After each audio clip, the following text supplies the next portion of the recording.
Everyone, यहाँ पर हम हॉर्न्स के बारे में पढ़ने जा रहे हैं जो कि डेरिवेटिव है किसका, स्ट्रेटम कॉर्नियम का, और ये एक्सक्लूसिवली मैमल्स में पाया जाता है।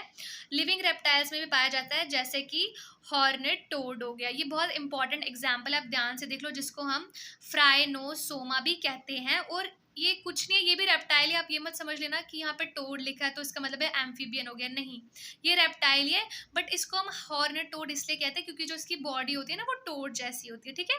डायनासोर अगर आपने अब तो नहीं देख सकते ऑब्वियसली क्योंकि एक्सटिंक्ट हो गया है, लेकिन मूवीज में या किसी कार्टून में देखे होंगे आपने, तो आपने देखा होगा कि डायनासोर के हेड पर भी हॉर्न्स होते हैं। मैमल्स में जो हॉर्न होते हैं ना वो as an organ of defence और ऑफेंस के रूप में पाए जाते हैं। मतलब या तो वो डिफेंस के लिए उसका यूज करते हैं या तो ऑफेंस के लिए यूज करते हैं। अब ये कौन से मैमल्स में पाया जाता है, वो है आर्टियोडेक्टाइल्स और पेरिसोडेक्टाइल्स। किसमें, आर्टियोडेक्टाइल्स और पेरिसोडेक्टाइल्स। ये बहुत सिंपल टर्म्स है, बुक में लिखी होती है, बच्चों को पता नहीं चलती है। आर्टियोडेक्टाइल्स मतलब जो दो टांगों पे चले, जैसे शीप हो गया, गोट हो गया। और पेरिसोडेक्टाइल्स हो गया जो तीन टांगों पर चले या एक टांग, मतलब बेसिकली एरिटो का मतलब जो इवन नंबर ऑफ लेग्स, और पेरिसो मतलब ऑड नंबर ऑफ लेग्स। अब आप बोलोगे तीन, कंगारू अगर आपने देखा हो तो वो 3 लेग्स पे चलता है, ठीक है। तो इन्हीं में जो हॉर्न होते हैं वो कैसे होते हैं, as a organ of defence और ऑफेंस। अब 5 टाइप ऑफ हॉर्न्स जो है मैमल्स में पाए जाते हैं, ये 5 है वो।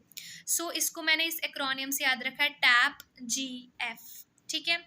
सो T for true horns, A for antlers, P for prong horns, G for giraffe horns, F for fibrous और हेयर हॉर्न्स। अब हम बात करते हैं ट्रू हॉर्न्स की। जो ट्रू हॉर्न्स होते हैं बेसिकली ये किसका प्रोजेक्शन होता है, frontal bone of cranium. Cranium का पता है ना, क्रेनियम में फ्रंटल बोन होती है तो उसी का प्रोजेक्शन होता है। और ये जो हॉर्न है ये किससे कवर्ड होती है, by horny layer of epidermis से। Projection of frontal bone of cranium covered by horny layer of epidermis. और इस हॉर्न के अंदर एक कैविटी होती है जिसको हम कहते हैं फ्रंटल साइनस। तो आपको पता है कि फ्रंटल बोन ऑफ क्रेनियम का प्रोजेक्शन है तो कैविटी का नाम क्या होगा, फ्रंटल साइनस। ये जो हॉर्न होता है अनब्रांच्ड होता है, सिलेंड्रिकल होता है, टेपरिंग होता है। आप इसको ऐसे याद रख सकते हो, टक। देखो जो शर्ट है उसको हम पैंट के अंदर क्या करते हैं, टक करते हैं। सो T for tapering, U for unbranched and C for cylindrical. और जो ये हॉर्न्स है ये कंटिन्यूसली ग्रो करते हैं, मतलब थ्रू आउट द लाइफ, उम्र भर ग्रो करते हैं और ये कभी भी शेड नहीं होते। अब बात करते हैं हम प्रोंग हॉर्न्स की। तो प्रोंग हॉर्न्स कुछ नहीं है, ये भी एक टाइप के ट्रू हॉर्न्स ही होते हैं, लेकिन उसका डिफरेंट टाइप होता है। और ये किस में पाए जाते हैं, एंटीलोप में। एंटीलोप मतलब डियर में। ये भी फ्रंटल बोन की ही प्रोजेक्शन होती है, लेकिन ये किससे कवर्ड होता है, हॉर्नी एपिडर्मल शीथ। जबकि वहां पर क्या था, हॉर्नी लेयर ऑफ एपिडर्मिस, ठीक है। तो आपको ज्यादा अच्छे से समझ आए इसलिए मैंने यहाँ पर डायरेक्टली डिफरेंसेस लिख लिए, ठीक है। ये लिखा है मैंने प्रोंग बॉन्स बोल रही हूँ, देखा, प्रोंग हॉर्न्स के बारे में, और ये लिखा है मैंने ट्रू हॉर्न्स के बारे में। सो जो प्रोंग हॉर्न्स होते हैं ये ब्रांचड होते हैं, मतलब इसमें 1 से 3 प्रोंग्स होते हैं और ये अनब्रांच्ड होते हैं, जैसा कि मैंने आपको पहले बताया। यहाँ ये जो प्रोंग्स है ये शेड करते हैं एवरी ईयर, जबकि ट्रू हॉर्न शेड नहीं करते हैं, continuously through out the life grow करते रहते हैं।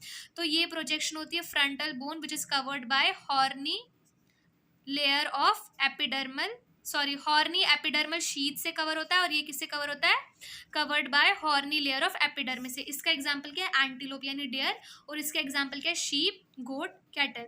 सिंपल सा आपको याद रखना है कि जो ट्रू हॉर्न है वो किसकी प्रोजेक्शन है, दोनों की, ट्रू हॉर्न और जो प्रोंग हॉर्न है दोनों की दोनों किसकी प्रोजेक्शन ऑफ है, frontal bone of scale. But difference क्या है, जो ट्रू हॉर्न है ये कवर्ड है हॉर्नी लेयर ऑफ एपिडर्मिस से, जबकि ये किससे कवर्ड है, हॉर्नी एपिडर्मल शेड से। जो ट्रू हॉर्न्स है वो अनब्रांच्ड है, जो प्रोंग हॉर्न्स है वो ब्रांच्ड है। इसमें 103 ब्रांच होती है। जो ट्रू हॉर्न्स है ये शेड नहीं होते, जबकि प्रोंग हॉर्न्स जो है शेड होते हैं। जो प्रोंग हॉर्न्स है उनकी एग्जाम्पल है एंटीलोप मतलब डियर, और जो ट्रू हॉर्न्स है उनकी एग्जाम्पल है शीप, गोट, कैटल एटसेट्रा।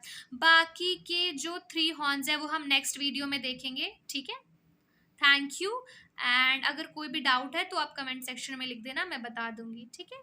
और मुझे ये भी बताना कि आपको चीज़ें समझ आ रही है ना अच्छे से, सो दैट अगर कहीं कोई प्रॉब्लम हो रही है तो मैं ज़्यादा अच्छी तरीके से अप्रोच कर सकूँ, ठीक है।